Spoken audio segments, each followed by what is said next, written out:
दोस्तों, मैं भावनी मिश्रा अपने चैनल में आप सभी का एक बार फिर से स्वागत करती हूं। आप सभी को नवरात्रि की और आने वाले दुर्गा पूजा पर्व की बहुत बहुत शुभकामनाएं। नवरात्रि शुरू हो गई है, तो नवरात्रि में हमें कौन कौन सी चीजें खानी चाहिए, कौन सी चीजें नहीं खानी चाहिए, अगर आप व्रत हैं तो क्या क्या फलाहारी आप कर सकते हैं, और अगर आप व्रत नहीं है तो भी आपके घर में किन किन चीजों का आना वर्जित है, कौन कौन सी चीजें आपको 9 दिनों तक नहीं खानी है, ये सारी बातें इस वीडियो में मैं आपसे शेयर करूंगी। नवरात्रि में बहुत से लोग 9 दिनों का व्रत रखते हैं और बहुत से लोग प्रतिमा और अष्टमी का व्रत रखते हैं। बहुत से लोग कंफ्यूज हो जाते हैं कि क्या खाना चाहिए, क्या नहीं खाना चाहिए। जो लोग 9 दिनों का व्रत रखते हैं उन्हें सेहत का भी विशेष ध्यान रखना चाहिए, पोषक तत्वों की भी बहुत जरूरत होती है। तो फलाहारी के साथ साथ पोषक तत्वों के साथ हम नवरात्रि का व्रत कैसे कर सकते हैं, तो क्या क्या खाना चाहिए, सारी बातें मैं शेयर करूंगी। नवरात्रि व्रत में सबसे पहले मैं आपको बता दूं, नवरात्रि व्रत में दूध या उससे बनी चीजें खाई जा सकती हैं। दूध से आप कई तरह के शेक या स्मूदी बना सकते हैं। अगर आपको डायबिटीज है तो आप नेचुरल शक्कर का आपके पास ऑप्शन है, आप चुन सकते हैं, जैसे कि गुड़ हो गया, शहद हो गया, खजूर हो गया, इन सब चीजों का आप इस्तेमाल कर सकते हैं। इसी के साथ खाने में दही, छाछ या आप रायता बना सकते हैं, जैसे कि खीरा खाया जा सकता है तो खीरे का आप रायता बना सकते हैं, ये ऑप्शन है आपके पास। कोशिश करें कि बाजार की जो मिठाइयां हैं दूध से बनी हुई, उसमें मिलावट होती है तो वो आप ना खाएं। आप घर में जो दूध है उसको गाढ़ा करके आप मिठाई बना के खाएं तो ज्यादा अच्छा होगा।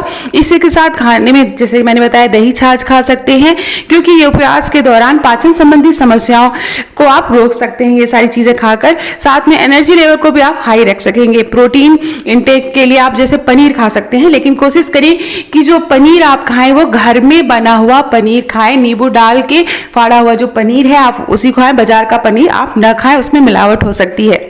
व्रत में जितने भी प्रकार के फल आप मार्केट में मिल सकते हैं, सभी प्रकार के फल आप खा सकते हैं।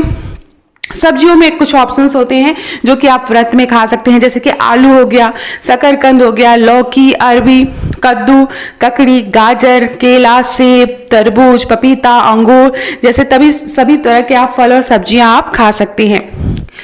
अब मैं बात करूंगी कि जैसे कि नॉर्मली हम आटा खाते हैं, तो व्रत में आप किस प्रकार का आटा खा सकते हैं। तो समा का चावल, राजगीरे का आटा आप खा सकते हैं, कुटू का आटा खा सकते हैं, साबूदाना हो गया, राजगीरा, सिंघाड़े का आटा की आटे आप खा सकते हैं। इनकी आप रोटियां, पूड़ियां या आप चाहे तो पराठे भी बना सकते हैं, चीला बना सकते हैं। तो ये सारे काफी ऑप्शंस आपके पास हैं, आप ये सारी चीजें आप खा सकते हैं। नवरात्रि के उपवास के दौरान अगर बहुत से लोग तो नमक नहीं खाते 9 दिनों तक, लेकिन 9 दिनों तक नमक नहीं खाने से आपके जो शरीर में आपको वीकनेस महसूस हो सकती है, तो उसकी जगह आप सेंधा नमक खा सकते हैं।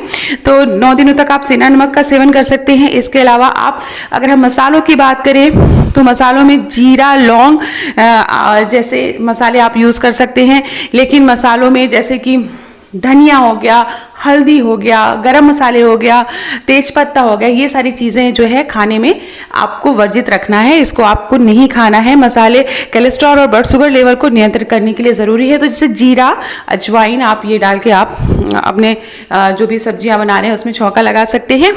सूखे मेवे आप खा सकते हैं। सूखे मेवे प्रोटीन, विटामिन और खनिजों का भंडार होते हैं। सूखे मेवे आपके नवरात्रि डाइट में शामिल करें। दिन भर में मुट्ठी भर अखरोट, बादाम, खजूर, पिस्ता और किशमिश आप खा सकते हैं। नवरात्रि के व्रत में हमें क्या क्या नहीं खाना चाहिए वो सारी बातें मैं बताती हूँ। नवरात्रि में तामसिक खाने की चीज़ें की मनाही होती है। इसमें आप जैसे आप प्याज, लहसुन उसको खाना वर्जित माना गया है। इससे आप नवरात्रि के डाइट में शामिल न करें। और अगर आप व्रत नहीं हैं तो भी ये चीज़ें आप जो है नवरात्रि के समय न खाएं। उपवास के दौरान नियमित आटे, गेहूँ जैसे चावल, सूजी, मैदा, ये सारी चीज़ें आप न खाएं अगर आप व्रत हैं तो। उसके अलावा दालों को नहीं खाना चाहिए नवरात्रि के व्रत में। नियमित नमक, हल्दी, करी पाउडर, धनिया, सरसों, राई आदि जो मसाले हैं वो नहीं खाने चाहिए। इन सभी चीज़ों के अलावा शराब, अंडा, मांस सभी चीज़ें नहीं खानी चाहिए जो लोग व्रत हैं। जो लोग व्रत नहीं हैं वो भी 9 दिनों तक आप विशेष ध्यान रखें कि घर में मांस, मच्छी, शराब, अंडा ये सारी चीज़ें ना बनाएं, क्योंकि माँ दुर्गा का आगमन हम करते हैं तो इस सारी चीज़ों से हमें बचना चाहिए, जो लोग व्रत हैं और जो लोग व्रत नहीं हैं। तो आशा करती हूँ आपको मेरा वीडियो पसंद आया होगा। इसी तरह के वीडियो देखने के लिए मेरे चैनल को आप सब्सक्राइब कर